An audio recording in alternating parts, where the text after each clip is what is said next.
అండి. ఈరోజు వీడియో వచ్చేసి మట్ట గుడిసె చేపల పులుసు చేయబోతున్నాను. ఇవైతే కొరమైన పిల్లలు అంటారంట. ఇక నాకైతే చేపల పేర్లు అయితే తెలియదండి. ఇవి మట్ట గుడిసె చేపల పులుసు అయితే రెడీ చేయబోతున్నాను. దానికి కావాల్సిన పదార్థాలు ఏంటో చూసేద్దామండి. ఇవ్వండి కావాల్సిన పదార్థాలు చూసేయండి. ఉప్పు, పసుపు, కారం, ఉల్లిపాయ, పచ్చిమిర్చి. ఇదైతే పొడి మసాలా అండి. అల్లం, వెల్లుల్లి, కొబ్బరి ఇవన్నీ వేసి లవంగా చెక్క వేసి కొంచెం అలా పొడి మసాలా చేసుకున్నాను. ఇది ఆయిల్.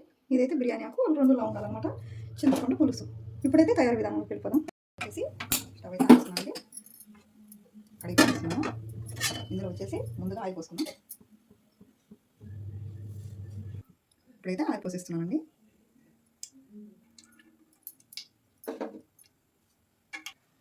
ఆయిల్ అయితే హీట్ ఎక్కింది కదా, ఇందులో వచ్చేసి ముందుగా బిర్యానీ ఆకు వేస్తున్నామండి. 2 లవంగాలు వేసుకున్నాము. ఆ తర్వాత పచ్చిమిర్చి, ఉల్లిపాయ వేస్తున్నానండి.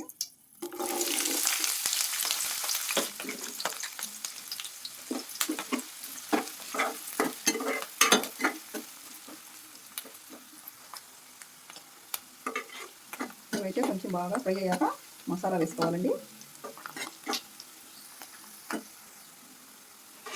ఇప్పుడైతే కొంచెం ఫ్రై అయ్యండి. మరీ అంతగా ఫ్రై అవ్వాల్సిన అవసరం అయితే లేదండి, ఎందుకంటే చేపల పులుసు కదా, అందుకని. ఇప్పుడు నెక్స్ట్ వచ్చేసి ఈ పొడి మసాలా వేసేస్తున్నానండి.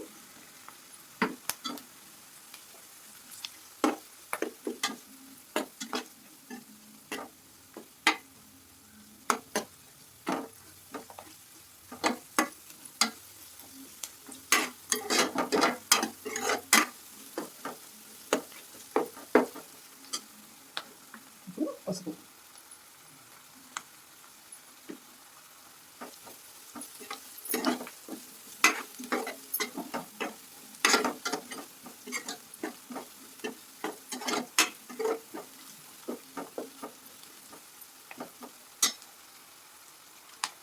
ఉప్పు కూడా వేస్తున్నానండి. ఇప్పుడే 1 స్పూన్ అయితే వేస్తున్నాను, తర్వాత చూసి మళ్ళీ వేస్తున్నాను.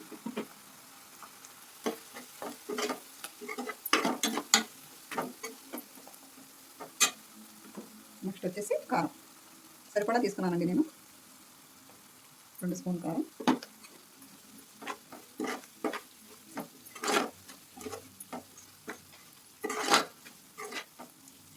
కొంచెం స్లోలో పెట్టుకున్నాను, ఎందుకంటే మనం కారం వేసాం కదా. ఇప్పుడైతే చింతపండు పులుసు కూడా వేయాలి.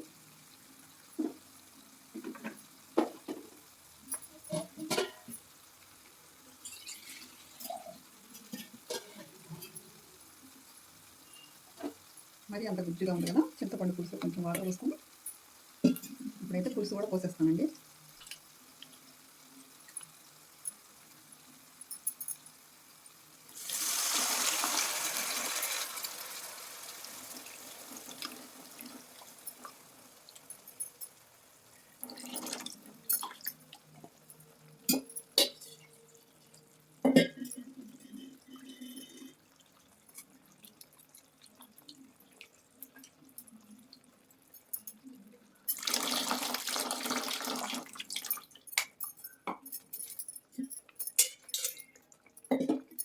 పులుసు అయితే పోసేసుకున్నాం కదా.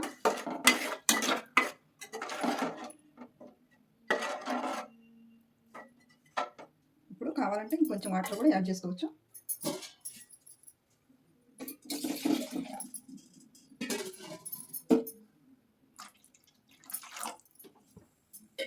ఇప్పుడు ఆ పులుసులో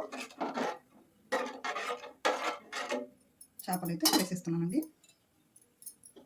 ఇప్పుడు కొంచెం హైలో పెట్టుకుందామంట. కింద నుంచి సిమ్లో పెట్టానండి. చేప ముక్కలు అయితే వేసేస్తున్నాను.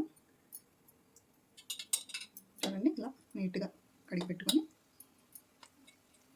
నేనైతే ఎక్కువ పులుసు పెట్టలేదండి, నార్మల్గా కొద్దిగా పెట్టాను, ఎందుకంటే కొంచెం ఈ చేపలకి దగ్గరగా పులుసు పెట్టుకుంటే టేస్టీగా ఉండిద్దని అలా పెట్టాను అనమాట.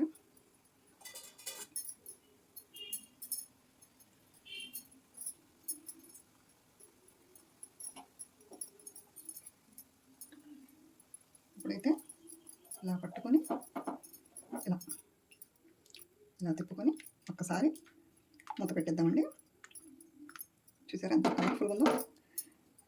ఇదైతే మూత పెట్టేస్తున్నాం. అన్నీ వేసేసాం కదా, కాసేపు అలా మూత పెట్టేసి ఇప్పుడైతే మన చేపల పులుసు రెడీ అయిందని చూద్దాం. ఓ టేస్టీ టేస్టీ చేపల పులుసు రెడీ అయిపోయిందండి. ఈ స్టైల్లో మీరు కూడా ఒకసారి ట్రై చేయండి, చాలా టేస్టీగా ఉంటుంది. మట్ట గుడిసె చేపల పులుసు ఈ స్టైల్లో పొడి మసాలా అయితే చేయండి. నాకైతే కొత్తిమీర అవైలబుల్లో లేదండి, మీకుంటే ఖచ్చితంగా వేసుకోండి. ఈ వీడియో కనుక మీకు నచ్చినట్లయితే లైక్ చేయండి, షేర్ చేయండి, సబ్స్క్రైబ్ చేయండి.